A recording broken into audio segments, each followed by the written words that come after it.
میرے چینل پر آنے کے لیے شکریہ۔ آپ سب حضرات سن رہے ہیں، دیکھ رہے ہیں رمضان المبارک کا حدیث۔ السلام علیکم ورحمۃ اللہ وبرکاتہ۔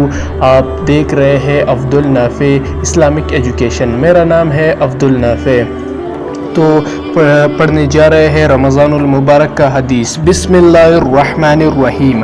حضرت سلمان رضی اللہ تعالی عنہ کہتے ہیں کہ نبی کریم صلی اللہ علیہ وآلہ وسلم نے شعبان کی آخر تاریخ میں ہم لوگوں کو واعظ فرمایا کہ تمہارے اوپر ایک مہینہ آ رہا ہے جو بہت بڑا مہینہ ہے، بہت مبارک مہینہ ہے۔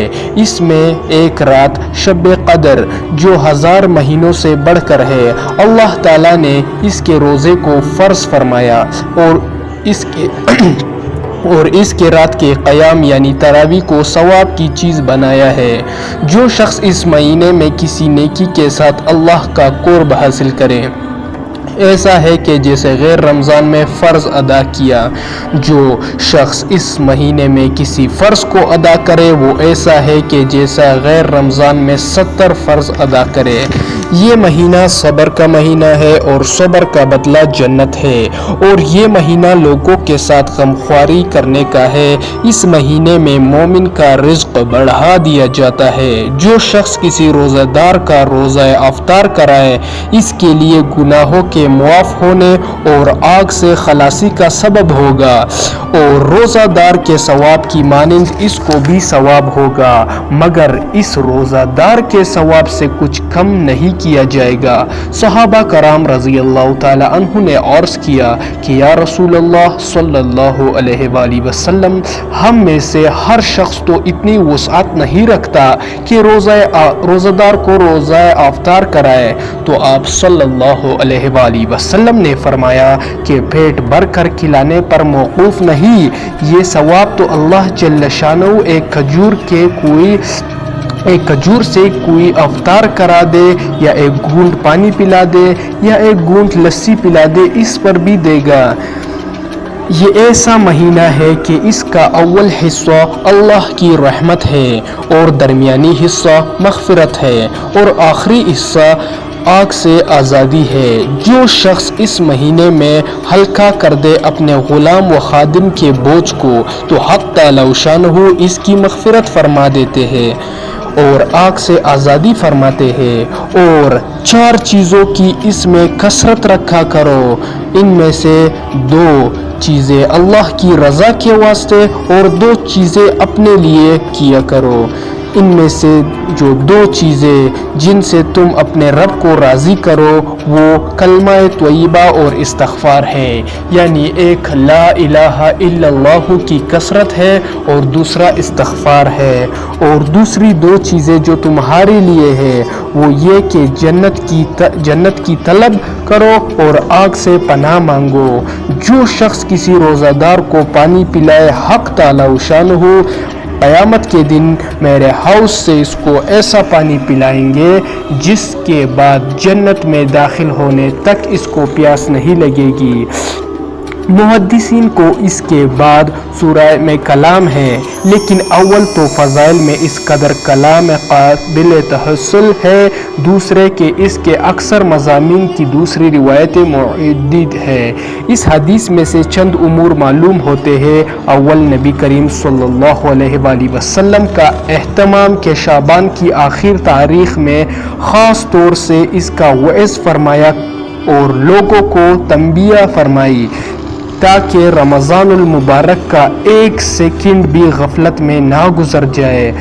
پھر اس کے وعظ میں تمام مہینے کی فضیلت بیان فرمانے کے بعد چند اہم امور کی تعریف خاص طور سے متوجہ فرمائی۔ سب سے اول شب قدر کہ وہ حقیقت میں بہت ہی اہم رات ہے۔ ان اوراق میں اس کا بیان دوسری فصل میں متصل آئے گا۔ اس کے بعد ارشاد فرمایا کہ اللہ نے اس کے روزے کو فرض کیا اور اس کے قیام یعنی تراویح کو سنت کیا۔ اس سے معلوم ہوا کہ تراویح کا ارشاد بھی حق تعالی شانہ و تقدس کی طرف سے ہے۔ پھر جن روایت میں نبی کریم صلی اللہ علیہ وآلہ وسلم نے اپنی طرف منسوب فرمائی کہ میں نے سنت کیا، ان میں سے مراد تاکید ہے کہ حضور صلی اللہ علیہ وآلہ وسلم اس کی تاکید بہت فرماتے تھے، اسی وجہ سے سب اس کے سنت ہونے پر موقوف ہے۔ برہان میں لکھا ہے کہ مسلمانوں میں سے روافض کے سوا کوئی شخص اس کا منکر نہیں۔ حضرت مولانا اشعہ عبدالحق صاحب محدث دہلوی رحمۃ اللہ علیہ میں بعض کتب فقہ میں نقل کیا ہے کہ کسی شہر کے لوگ اگر تراویح چھوڑ دے تو اس کے چھوڑنے پر امام سے بمقابلہ کرے۔ اس جگہ مخصوصیت سے ایک بات کا لحاظ رکھنے کی ضرورت ہے، وہ یہ کہ بہت سے لوگوں کا خیال ہوتا ہے کہ جلد سے کسی مسجد میں 8-10 دن میں کلام مجید سن لے پھر چھٹی۔ یہ خیال رکھنے کی بات ہے کہ دو سنتیں الگ الگ ہیں۔ تمام کلام اللہ شریف کا تراویح میں پڑھنا یا سنانا یہ مستقل سنت ہے، اور پورے رمضان شریف کی تراویح مستقل سنت ہے۔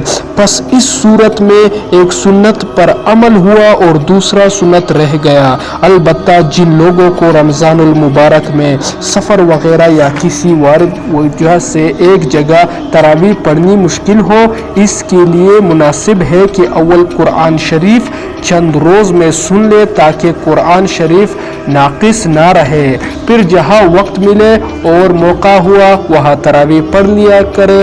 قرآن شریف بھی اس صورت پر ناقص نہیں ہوگا اور اپنے کام کا بھی حرج نہ ہوگا۔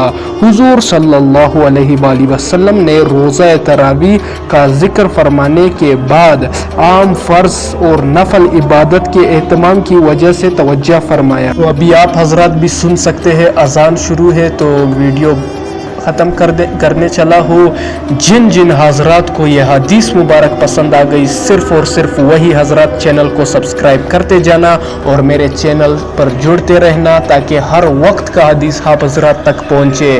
جیسے ابھی رمضان المبارک ہے، رمضان المبارک کا حدیث آپ حضرات تک پہنچ گیا۔